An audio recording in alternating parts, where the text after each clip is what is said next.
Deus está morto.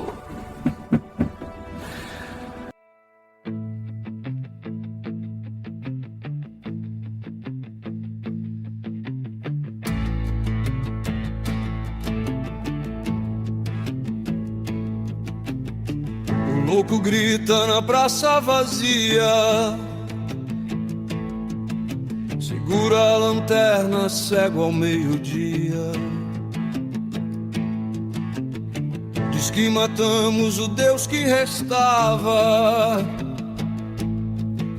e agora o nada é tudo que nos guiava. Quem julga o bem, quem julga o mal, quando o divino é só um ritual. O eco responde no abismo frio, cria teu céu ou morre no vazio. Bem-vindos a O Debate. Hoje a gente vai mergulhar numa das questões mais antigas da humanidade, mas com uma lente bem moderna. É possível existir uma moralidade objetiva? Quer dizer, respostas certas e erradas, sem precisar de um Deus ou de uma convenção cultural. Exatamente. E a nossa análise hoje explora duas propostas bem fascinantes para essa fundação.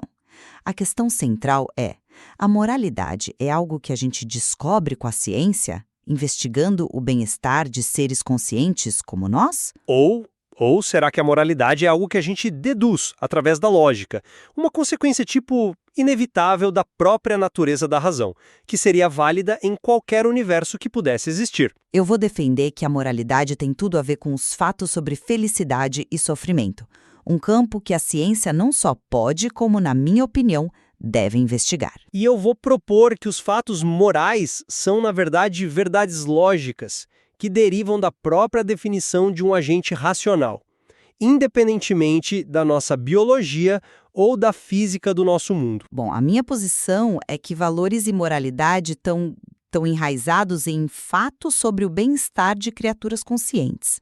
Pensa, assim, numa paisagem moral. Um pico bem alto nessa paisagem poderia ser, sei lá, uma sociedade com um nível de confiança altíssimo, onde crianças podem brincar na rua, vizinhos se ajudam.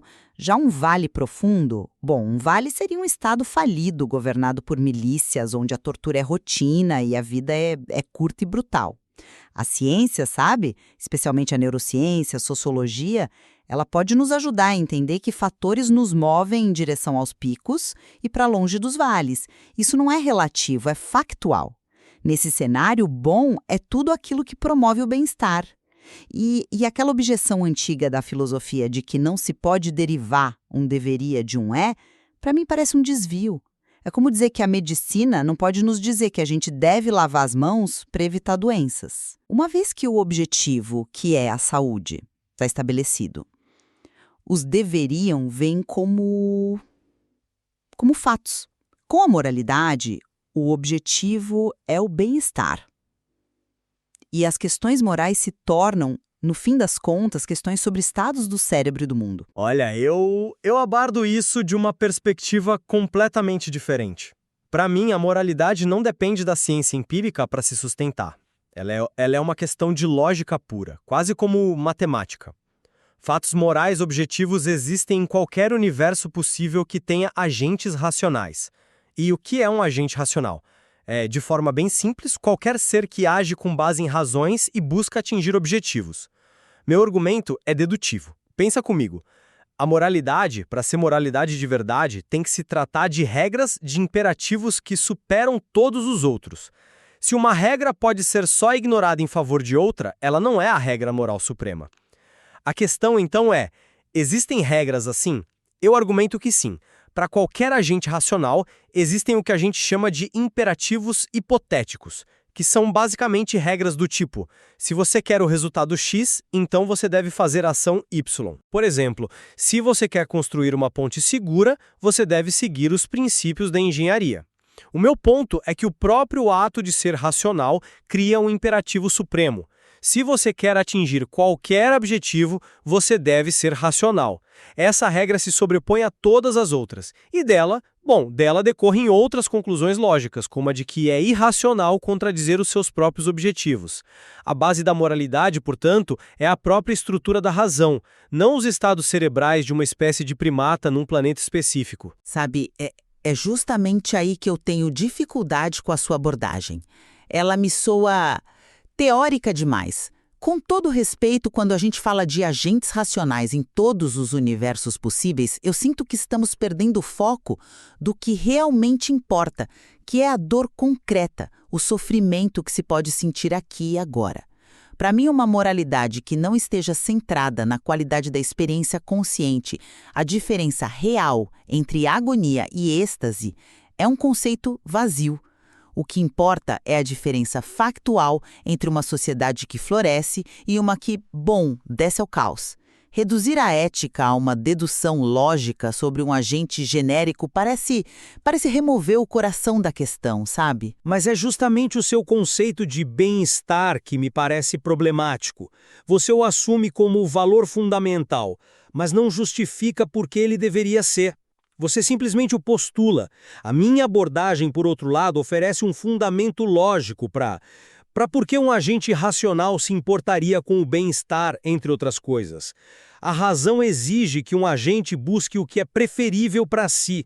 E essa busca, se for feita de forma lógica e consistente, vai levar esse agente a valorizar coisas como compaixão e honestidade, não por um impulso sentimental, mas como a estratégia mais inteligente para atingir seus próprios objetivos de longo prazo. Ok, mas e se dois cientistas, ambos focados no bem-estar, chegarem a conclusões radicalmente opostas sobre uma questão complexa? Sei lá, a eutanásia, por exemplo.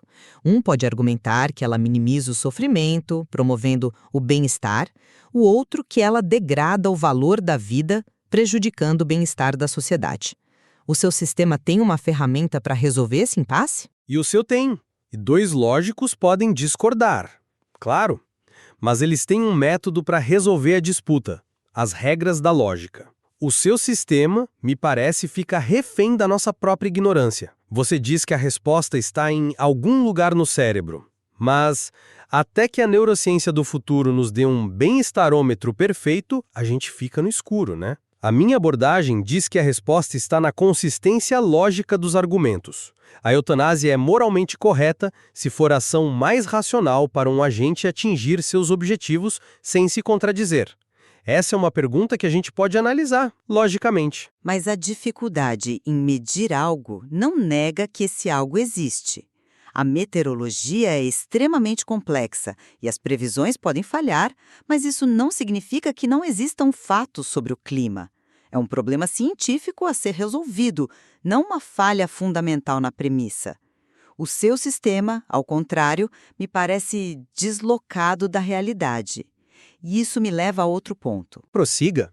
Sua busca por uma verdade moral universal baseada num agente lógico ignora o quanto a sua própria paisagem moral é contingente. Ela depende da nossa biologia e da física deste universo. Peraí. Acho que você inverteu os papéis aqui. É a sua paisagem moral que é contingente. Deixa eu explicar. Você diz que a gente deve se mover em direção a picos de bem-estar. Mas o que constitui um pico depende totalmente dos fatos acidentais do nosso mundo. Se a gente vivesse num universo onde esfaquear alguém fizesse a pessoa se sentir incrível e a ressuscitasse mais forte, todo o seu imperativo moral contra a violência desapareceria.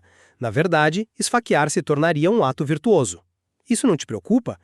Uma verdade moral não deveria ser mais robusta do que isso? Mas é claro que as respostas morais dependem das consequências. E as consequências dependem das leis da natureza. Isso não é uma fraqueza do meu argumento, é a maior força dele. Isso mostra que a moralidade é sobre fatos do mundo real. A ideia de que matar é errado não é uma verdade platônica flutuando por aí. É errada por causa do que ela faz com criaturas conscientes neste universo. A sua noção de uma verdade moral universal que se aplicaria a uma superinteligência de silício num buraco negro é, na prática, inútil. Ela não nos diz o que fazer. A gente precisa de uma ciência que nos diga como reduzir o sofrimento e aumentar o florescimento aqui e agora, para criaturas como nós. Mas ao abrir mão da universalidade, você abre mão da objetividade. Se a moralidade é só sobre as consequências num determinado contexto físico, ela vira uma espécie de engenharia social, não uma verdade fundamental.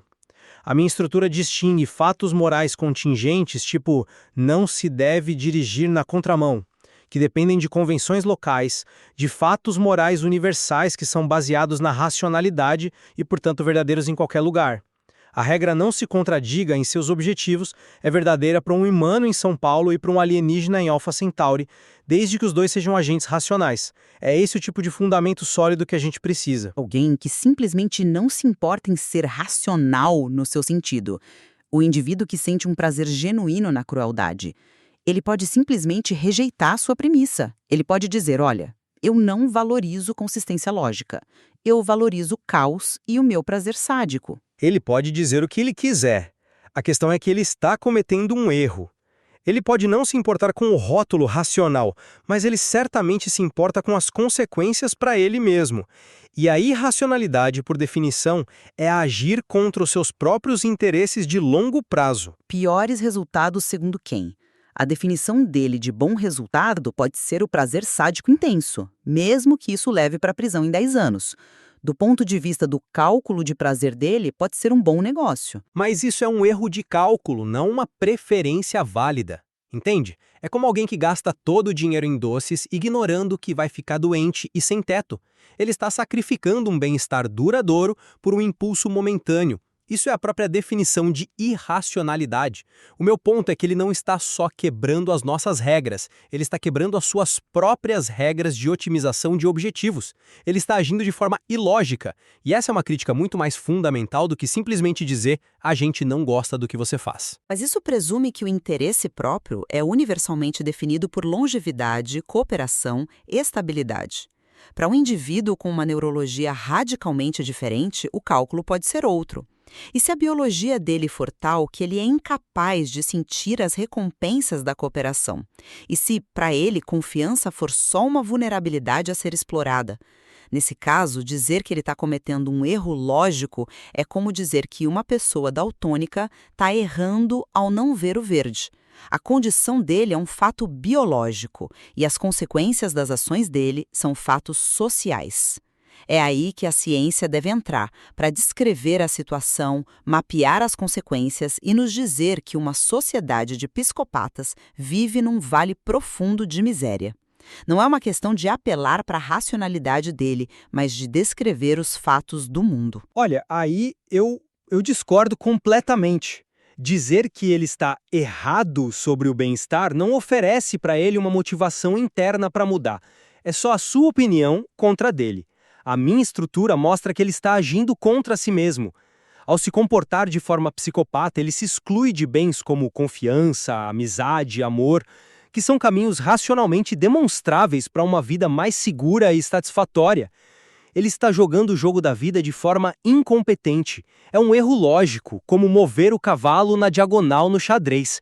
Ele não está só escolhendo uma estratégia diferente, ele está jogando mal.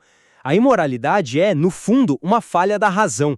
E mesmo que ele não se importe, nós, como agentes racionais, temos uma base lógica para dizer que ele está errado e que as ações dele são indefensáveis. Em resumo, a minha posição é que as questões morais são, no fundo, questões sobre o bem-estar de criaturas conscientes. E como o bem-estar depende de como o universo funciona e de como nossos cérebros são, a moralidade se insere naturalmente no domínio da ciência. Pode até haver múltiplos picos na paisagem moral e o conceito de bem-estar é complexo, com certeza. Mas isso não invalida a existência de respostas certas e erradas sobre como a gente deve viver. É um projeto empírico para descobrir esses fatos. A minha visão, por outro lado, sustenta que a moralidade é uma consequência necessária da própria racionalidade. Fatos morais são os imperativos lógicos que superam todos os outros, e esses imperativos podem ser deduzidos das metas inerentes a qualquer agente que age com base em razões. Isso nos dá um fundamento para a moralidade que é verdadeiramente objetivo e universal, independente da biologia ou da física de um mundo em particular. É uma verdade que não poderia ser diferente do que é. No fim, ambas as perspectivas oferecem um caminho para uma moralidade objetiva que não depende de revelação divina ou de mero relativismo cultural. Elas divergem profundamente sobre a fonte dessa objetividade, se ela emerge dos fatos empíricos da experiência consciente ou se ela está, na verdade, gravada na própria estrutura da lógica e da razão. A exploração dessas ideias continua sendo central para a questão de como nós, como indivíduos e sociedades, podemos de fato florescer.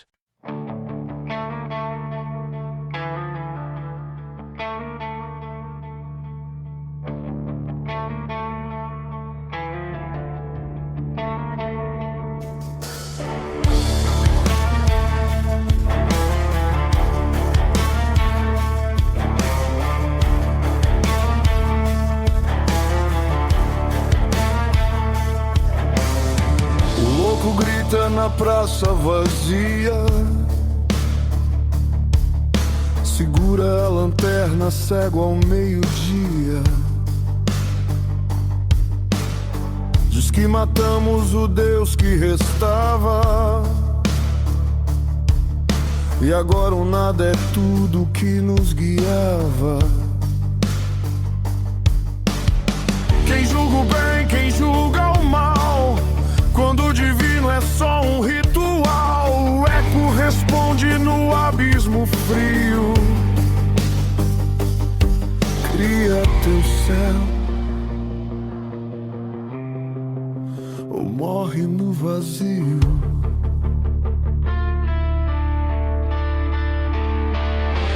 Sem Deus tudo é permitido, mas o abismo é tão bonito. A liberdade corta fundo quando o sentido deixa o mundo.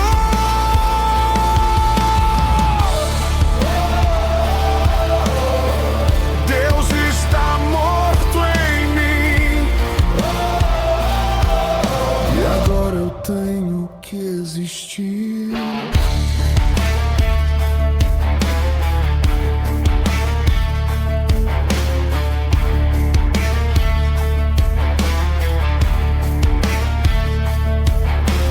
Zaratustra ri do alto da dor, Ivana afoga a culpa no amor. Um quer criar, o outro fugir, dois deuses lutando pra não ruir. Entre a fé e a criação arde o fogo da razão. Se tudo é permitido, então sou Deus ou só negação?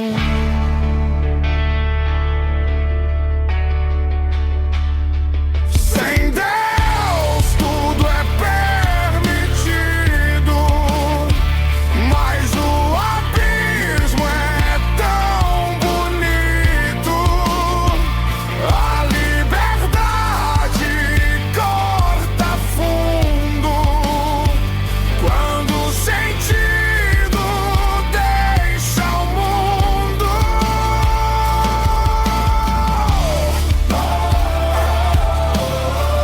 Deus está morto em mim, e agora eu tenho que existir.